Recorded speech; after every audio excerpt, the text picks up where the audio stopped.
For hundreds of thousands of years, early humans made tools from wood, animal bones, and stone. Metals were unknown to them. While searching for stones to make their tools, early humans came across reddish-green pebbles which were prized mostly for their rarity and beauty. These pebbles were copper nuggets. Copper seemed peculiar to early humans as it was much stronger than gold. They observed that these nuggets could change shape when struck. The next important step is use of fire to smelt metal.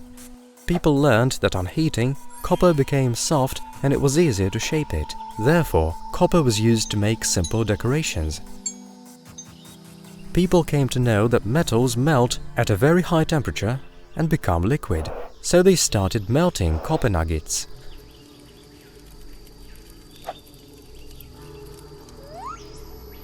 Making articles became easier by pouring molten metal into a mold. Copper offered people a great advantage over stone. Metal tools were far more durable than stone ones, which could shatter if hit too hard.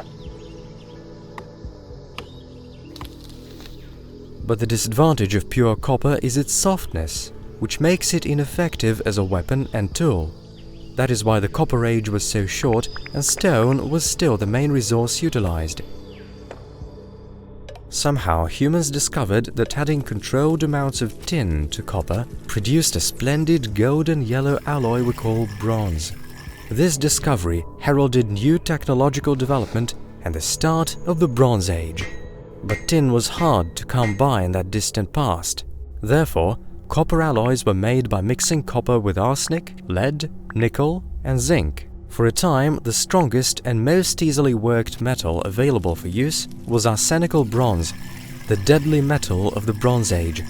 Chronic arsenic poisoning caused weakness in the legs and feet. Hephaestus, the Greek god of blacksmiths and metallurgy, is depicted with crippled and misshapen feet, which probably illustrates the result of arsenic poisoning. Following the discovery of bronze, copper production increased dramatically. People learned to extract it from copper ores, which were mined underground and then smelted in specially built ovens. Molten metal was poured into molds, creating tools more durable than their stone and copper predecessors. The first bronze pieces produced were predominantly used for jewelry. Bronze weapons soon appeared: swords, daggers, axes, and spears. By the end of the Bronze Age, helmets, shields, and armor appeared. Very few warriors had them.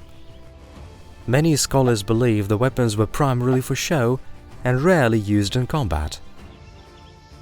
Incidentally, speaking of combat, the first war chariots appeared at the end of the Bronze Age. The discovery of bronze revolutionized society. Bronze axes felled forests and cleared more land for growing crops and raising cattle.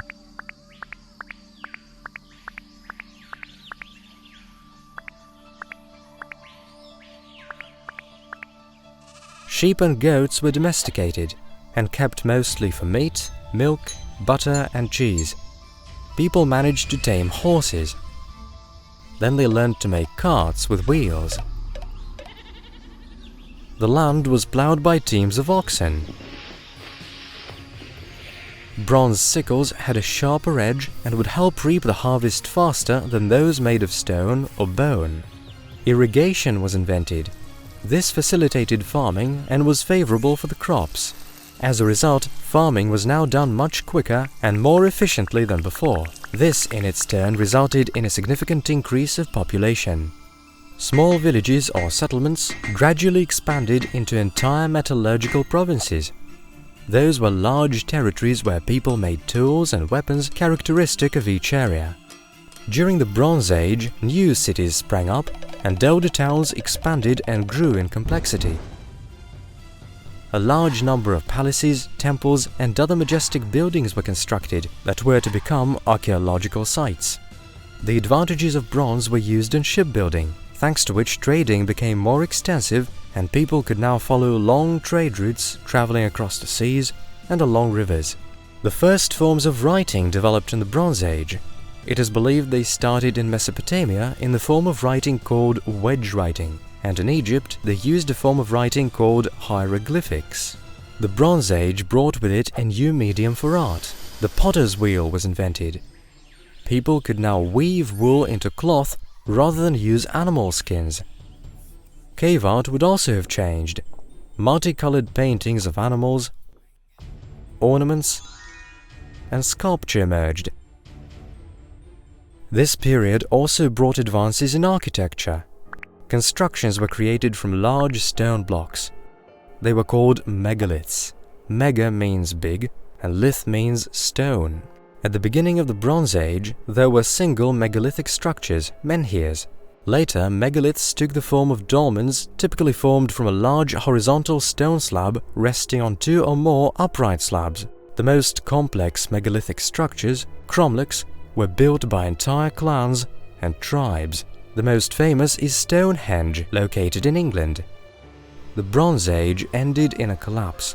It was characterized by many large civilizations disappearing off the face of the earth, the established trade routes being abandoned, and many technological and scientific advances irretrievably lost.